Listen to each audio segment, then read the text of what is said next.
Amém. 1 Samuel 15, 10 diz: Então veio a palavra do Senhor a Samuel, dizendo: Arrependo-me de haver constituído Saul rei, porquanto deixou de me seguir e não executou as minhas palavras. Então Samuel se contristou e toda a noite clamou ao Senhor. Madrugou Samuel para encontrar a Saul pela manhã.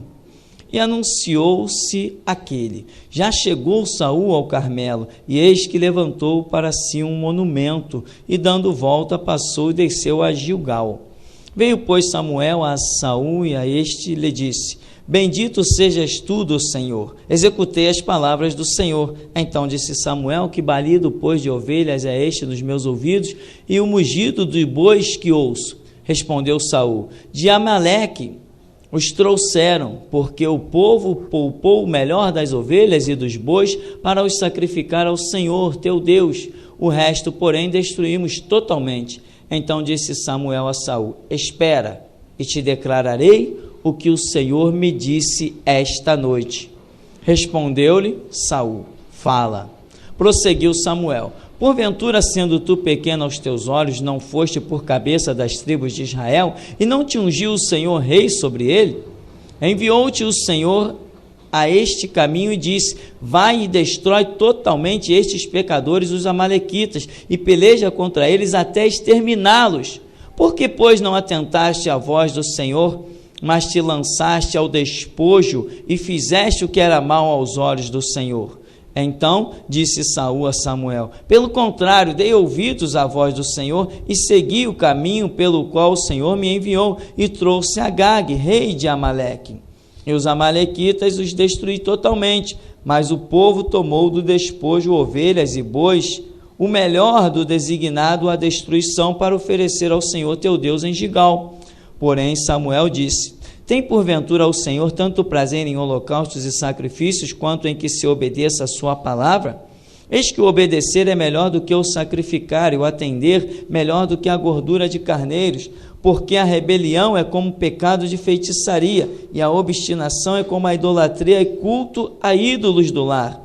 Visto que rejeitaste a palavra do Senhor, ele também te rejeitou a ti, para que não sejas rei.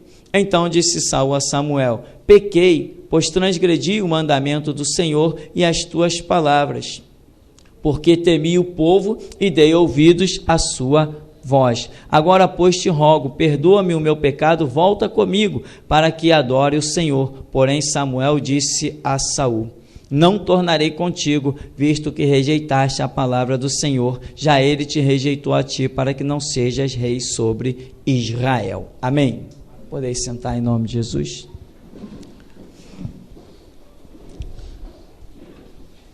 Esta passagem conhecida demais, cheia de lições, e lições até estarrecedoras, lições bem terríveis, porque quando Deus começa a tratar no aspecto de rejeição, há um perigo muito grande. Quando Deus diz que vai rejeitar, há um perigo muito grande. Interessante que Saul até dá um entendimento de arrependimento no verso 24, quando ele diz: Então disse Saul a Samuel: Pequei, pois transgredi o mandamento do Senhor e as tuas palavras, porque temi o povo e dei ouvidos à sua voz. Agora, pois, te rogo, perdoa-me meu pecado, volta comigo, para que adore ao Senhor. Mas Samuel disse: Não tornarei contigo, visto que rejeitaste a palavra do Senhor. Já ele te rejeitou a ti, para que não sejas rei sobre Israel. Entende, irmãos? Samuel falou: Não, o que eu vou fazer mais contigo? O Senhor te rejeitou? Eu vou andar com alguém que foi rejeitado pelo Senhor? Não vou voltar contigo. Se você ler antes, você vai ver que Samuel passou uma noite chorando na presença de Deus, porque Saul tinha sido rejeitado. Mas quando Deus decretou: Samuel, até quando vais me importunar a respeito de Saul, se eu já o rejeitei? Quando ele foi lá e transmitiu: olha, Saul, Deus já te rejeitou, volta comigo. Não tenho mais parte contigo, segue seu caminho, eu vou seguir o meu. Porque a Bíblia diz: andarão dois juntos, se não estiverem de acordo. Só existe um acordo, que é seguir a palavra do Senhor. Não existe mais acordo, não tem mais negócio, amém? Não tem mais negócio, irmão. O negócio é seguir a palavra do Senhor. Nós não estamos aqui na igreja para fazer amizade. Você veio aqui para fazer amizade? Quem veio aqui para fazer amizade? Ninguém veio aqui para fazer amizade. Nós viemos aqui para conhecer a verdade. Viemos aqui para conhecer Jesus Cristo na intimidade. Viemos aqui para receber poder para pisar na cabeça do diabo. Viemos aqui para ser instrumentos na mão de Deus. Viemos aqui para desfazer as obras do diabo, curar os enfermos, expulsar os demônios. Foi para isso que viemos aqui. Você viria aqui simplesmente para olhar para mim? Isso ia mudar a sua vida? Isso ia te adiantar de alguma coisa? Você veio aqui por causa de mim? E nem eu estou aqui por causa de você. Estou aqui porque Jesus Cristo me mandou estar aqui. E você está aí porque Jesus Cristo te mandou estar aí. É o obedecer. É o estar na presença de Deus. Por isso que eu sempre digo, ser humano é um problema, né? É imperfeito, cheio de defeito. Então você não tem que atentar para as coisas que estão à sua volta, porque Paulo diz que nós temos que caminhar olhando para o varão perfeito, autor e consumador da nossa fé. Eu te pergunto, se você olhar para o lado, você vê Jesus?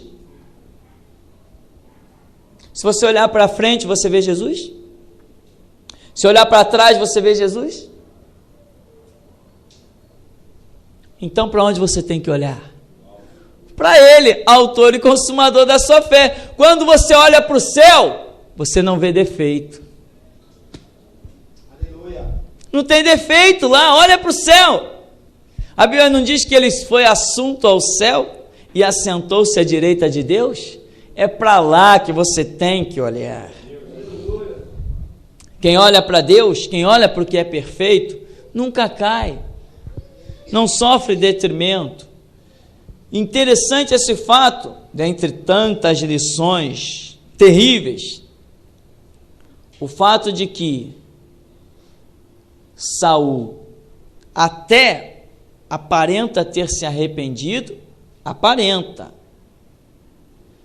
mas, embora nesta aparência de arrependimento, Samuel diz assim: não vou contigo, e dá as costas. Saul vai e pula no manto dele, segura e o manto rasga, e ele diz: assim rasgou de ti o Senhor o ministério de rei.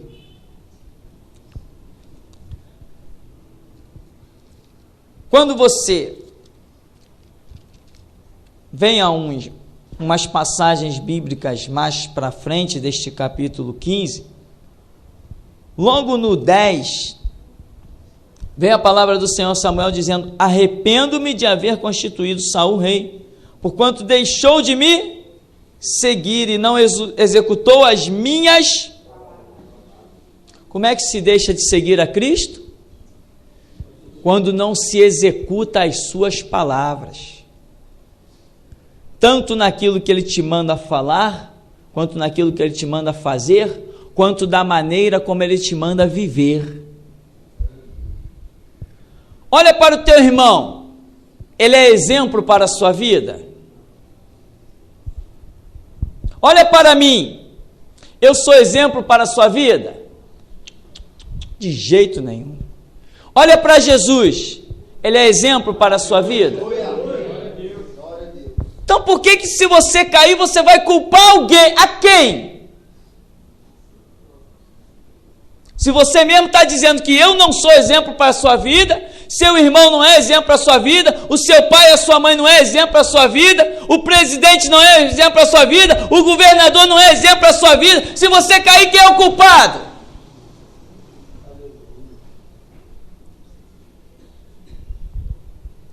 Triste realidade que tem gente que vai cair. Deus já falou comigo que tem gente que vai cair. Deus falou comigo, Ele falou comigo, que tem gente aqui dentro que vai cair. Mas eu não sou culpado, eu não sou, as minhas mãos estão limpas. E deixa eu dizer uma coisa, você está dentro de uma igreja genuína que prega o Evangelho. Aqui não tem campanha, não tem corrente, olha as horas, estamos a mais de 1 hora de culto. Eu até esqueci que tem uma caixa de oferta aqui na frente.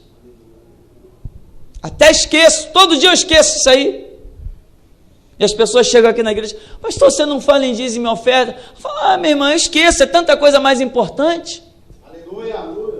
Tem tanta coisa mais importante para falar, como é que eu posso dar espaço para falar de dinheiro? Se tem tanta coisa mais importante.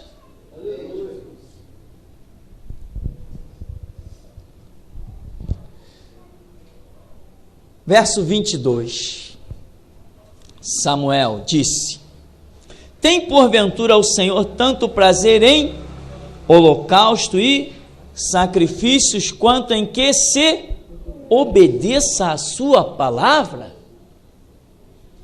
Meu irmão, tenta imaginar isso.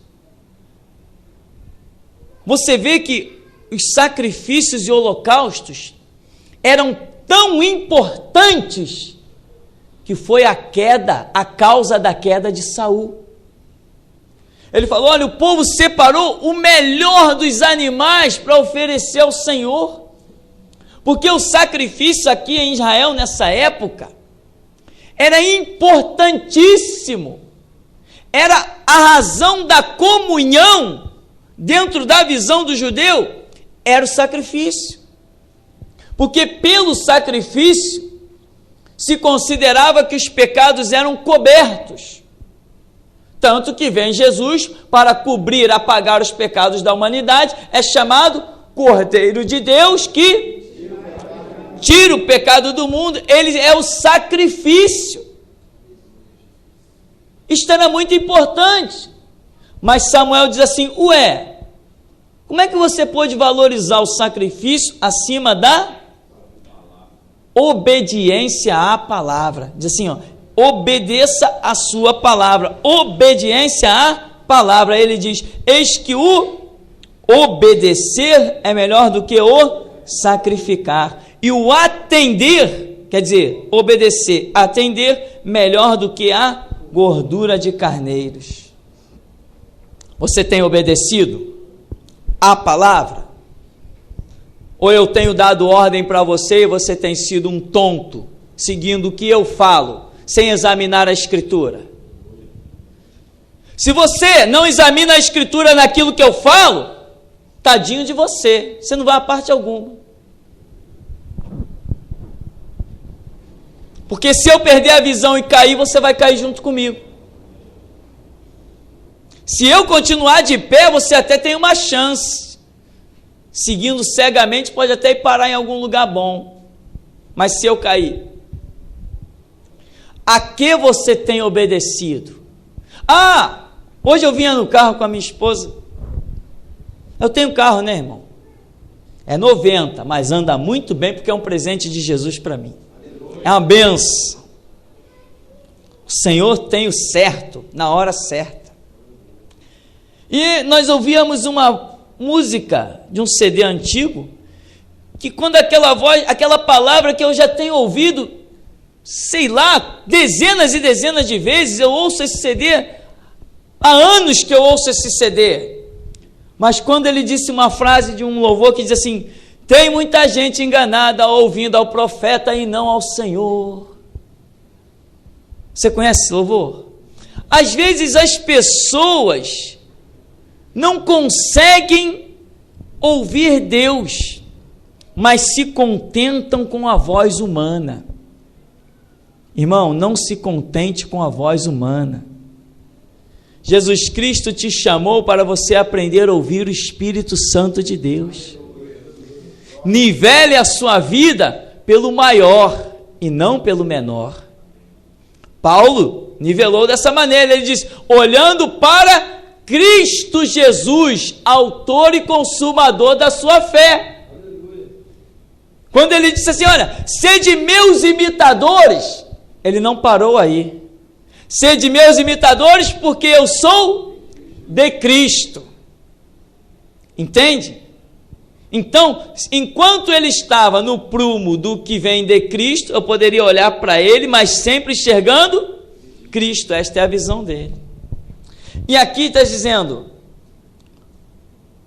obedecer é melhor do que sacrificar. Para que você obedeça, você tem que conhecer o que você vai obedecer. Qual a ordem, qual a palavra, o que diz o estatuto. Aí gera o conhecimento, e a Bíblia já diz que o povo perece por falta de conhecimento. Aí ele vai e diz assim, no 23, porque a rebelião é como pecado de feitiçaria, a obstinação é como idolatria e culto a ídolos do lar. Aí ele vai dizer, visto que rejeitaste a palavra do Senhor, também o Senhor te rejeitou a ti. Agora, atente para uma coisa interessante, impactante. Rebelião é como pecado de...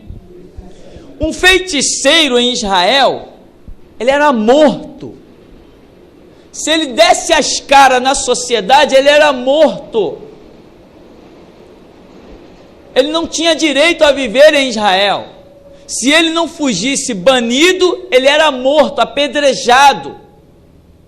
Deus está dizendo aqui que a rebelião é como a feitiçaria, e ainda está dizendo, a obstinação é como idolatria. Para você ter uma ideia, o que é idolatria? A idolatria, a ira de Deus contra a idolatria, está muito bem representada quando Elias clamou, caiu fogo do céu, e mandou matar os idólatras profetas de Baal à espada, sem pena e sem dó. Ali ficou manifesta a ira de Deus contra a idolatria. E aqui, olha o que Deus está comparando. A rebelião, a feitiçaria e a obstinação, a idolatria. Você sabe o que é obstinação? Obstinação é aquela pessoa que se autodetermina e não aceita a mudança. Deus pode falar que ela... Não é Deus não. Eu já tenho meu caminho, não, eu já decidi, eu vou fazer isso. Ele pode ler a escritura, não, isso aqui não é para mim não, eu já decidi, eu vou fazer aquilo. Pode alguém aconselhar, não, eu já tenho minha decisão, eu vou fazer aquilo. É obstinação. Qual foi um personagem bíblico que se obstinou? Faraó.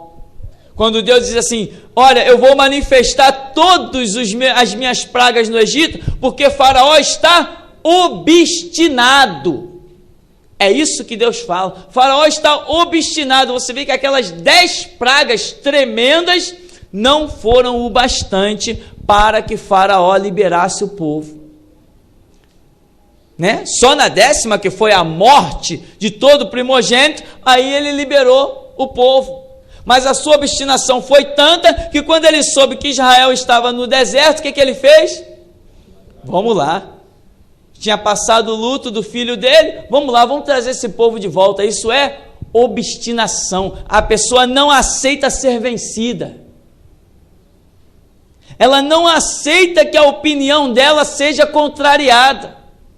Obstinação. Irmão, você é servo? Servo não tem opinião. A grande luta de ser servo. Você não pode se obstinar a nada, você é servo. Quando que um servo tem opinião? Quando que um servo escolhe o que fazer?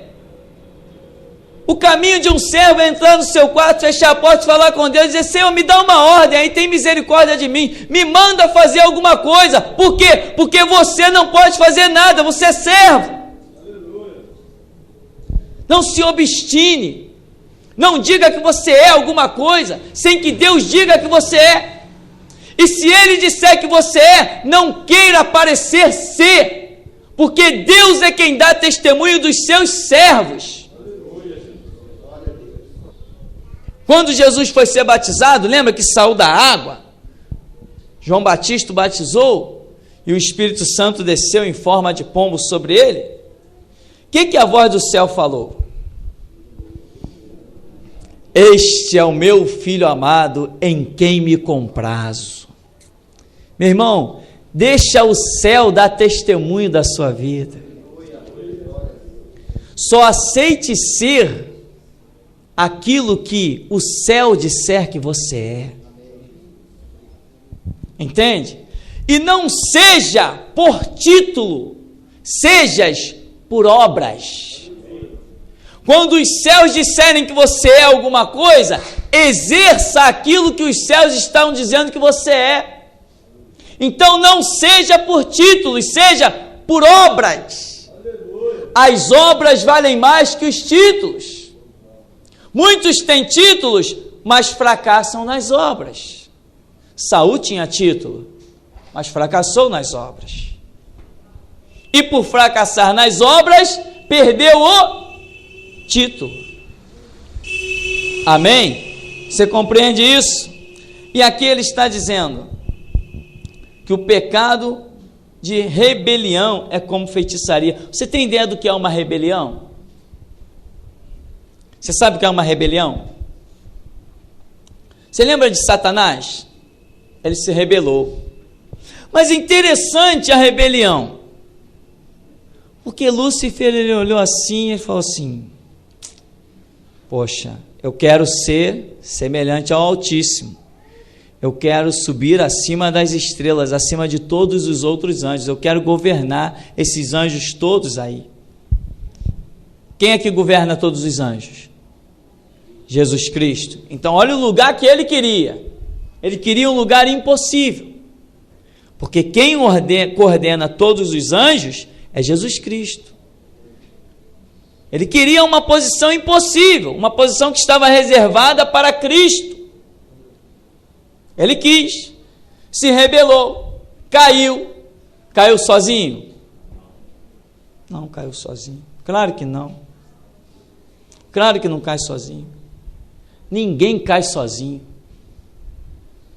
Sabe por quê? Sempre que uma pessoa escorrega, ele segura no primeiro que está perto. Se afasta de quem está escorregando, irmão. Te afasta de quem está caindo. Porque todos nós temos o mesmo nome para segurar.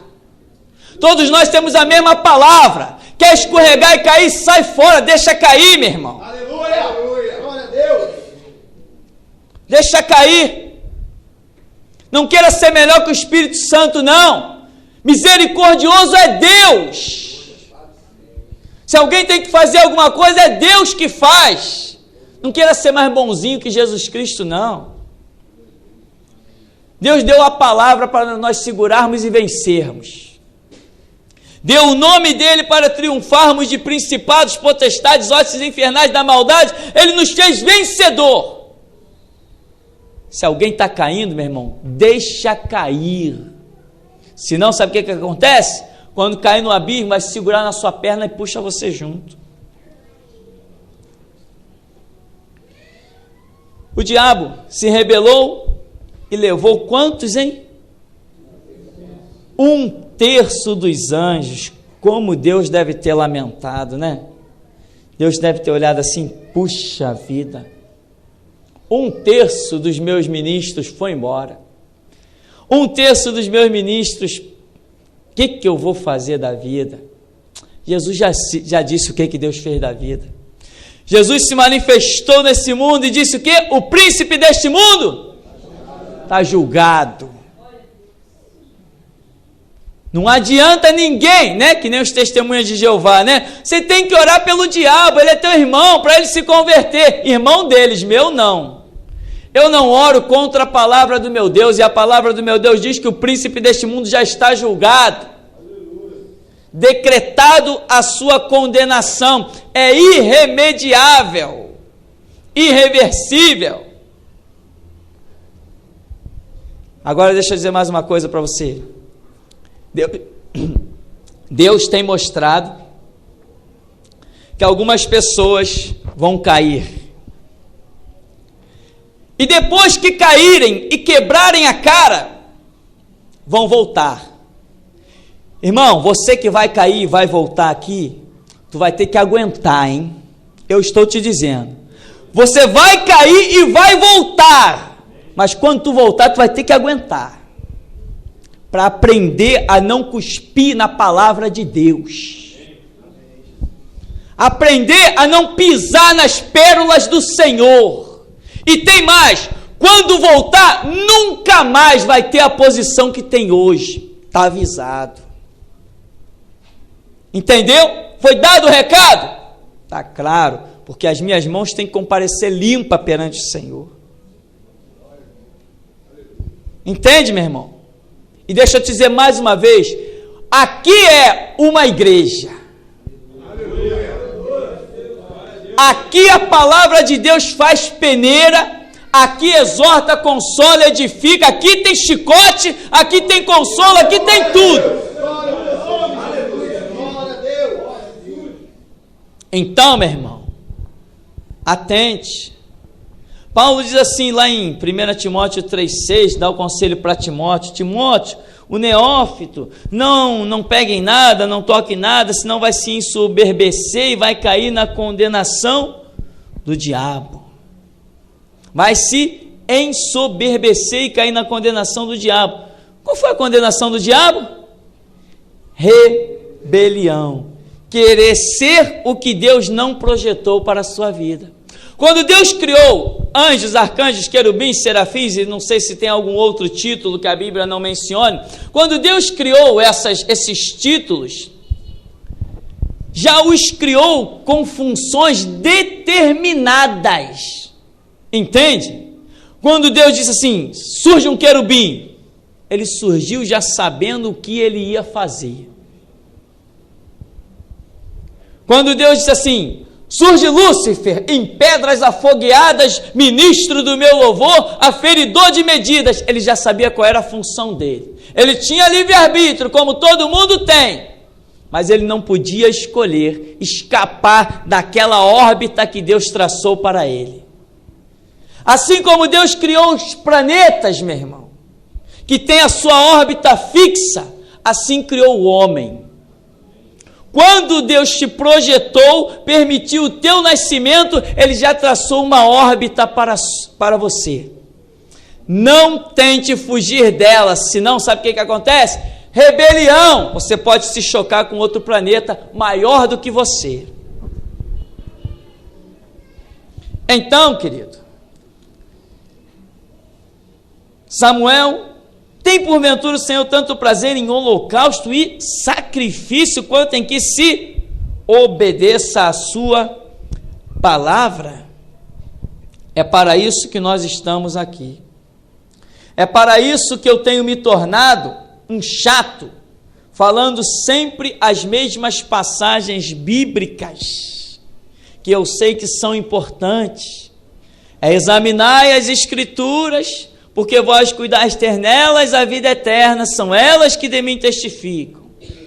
Cada vez que eu menciono essa passagem, as minhas mãos se embranquecem mais perante o meu Deus. Quando eu digo, irmão, Mateus 6,6, entra no teu quarto, fecha a tua porta, fala com teu pai. Até ouvintes da rádio que não são membros daqui, que me encontram na rua, e aí pastor, Mateus 6,6, já brincam até comigo. Porque tudo que é pregação eu digo, Mateus 6,6. Quer ouvir Deus? Vai lá para o teu quarto. Então, eu sou um obreiro, cujas mãos estão limpas perante Deus. Não sei se tem jeito ainda depois dessa mensagem, não sei. Mas que tem gente preparada com o pé à beira do abismo, tem. Tem. E se tiver que pedir misericórdia, peça a Deus, não vem pedir a mim não. Se ele tiver, ele teve. Mas certo é que eu não estou nem aí, porque se temos misericórdia de alguém, temos que avisar antes de cair no abismo. Tem que avisar antes. Depois que caiu, meu irmão, caiu, dá seu jeito. Sobe pelas paredes se puder. Se encontrar alguém que jogue uma corda, pega na corda. Porque a nossa missão é pregar o Evangelho. A nossa missão é dizer que somos servos e não senhor. A nossa missão é avisar, não seja o que Deus não disser que você é. Eu não estou aqui porque eu queria estar, não. Eu não viajo porque gosto de viajar. Eu não faço esses estudos, eu não fico horas na frente de computador porque gosto de ficar, não. Computador, tem gente que é apaixonado pelaquilo. Eu já enjoei daquilo há muito tempo e todo dia tenho que ir para frente dele. Entende? Por quê? Porque eu sei me colocar como servo. Ele manda, eu faço. Você acha que é fácil vir aqui 3 vezes por semana? Um domingo então, depois de 2 horas de escola dominical, quase não tem tempo para descansar, de noite já está de volta para pregar. É fácil? Um dia, quando você estiver na frente da obra, você vai saber se é fácil ou se não é. Amém? Cada um vai tendo as suas experiências. Então, querido, eu estou fazendo a minha parte. Alerta, luz vermelha acesa. Tem gente para cair. Eu não estou com pena nem um pouco. Eu não tenho pena de nada. A obra aqui não fica em falta. Aqui não tem divisão. Aonde tem uma cabeça só não tem divisão. E Deus não faz obra com 2 cabeças. Então, meu querido, atente para a realidade. Entra no teu quarto, vai clamar, vai suplicar. Deus, eu estou dando passo para o abismo. Deus, eu estou a um passo de ser destruído. Se você der o passo errado, meu irmão, não adianta depois dizer, não aceito humilhação de ninguém, porque Deus vai obrigar você a ser humilhado. Entende isso? Quando você está no centro da vontade de Deus, Ele te exalta, Ele te abençoa. Mas se você não estiver no centro da vontade de Deus, Ele mesmo te humilha. Amém? Ficamos por aqui, o Senhor nos abençoe em nome de Jesus.